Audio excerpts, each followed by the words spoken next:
Lampedusa ce matin pour un hommage aux migrants. Comme son prédécesseur, Léon XIV accorde une place importante à ce sujet qui concerne de manière dramatique chaque continent. Il a rencontré des migrants avant de rejoindre les fidèles pour une grande messe. Natalia Mendoza, notre envoyée spéciale, revient pour nous sur une visite autant spirituelle que politique.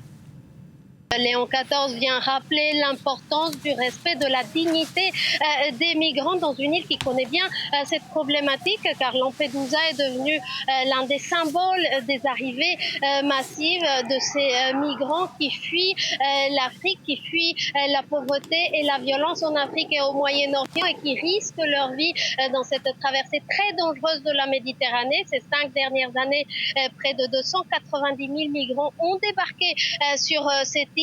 Lampedusa constitue le principal point d'entrée en Union européenne à partir de la route de la Méditerranée centrale. Pendant cette visite, Léon XIV marche sur les pas de son prédécesseur, le pape François. On se souvient en 2013 quand François avait réalisé son premier déplacement hors de Rome ici à Lampedusa.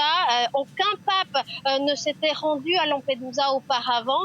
François qui avait dénoncé à l'époque la mondialisation de l'indifférence, et aujourd'hui Léon XIV qui reprend ce combat pour relancer un peu les regards de la communauté internationale vers cette problématique, dénoncer le sort que subissent les migrants. Il y a quelques semaines en Espagne, dans l'archipel des Canaries, Léon XIV avait dénoncé les mafias, je cite, qui font commerce du désespoir. Il avait dénoncé aussi l'indifférence face au drame de l'immigration.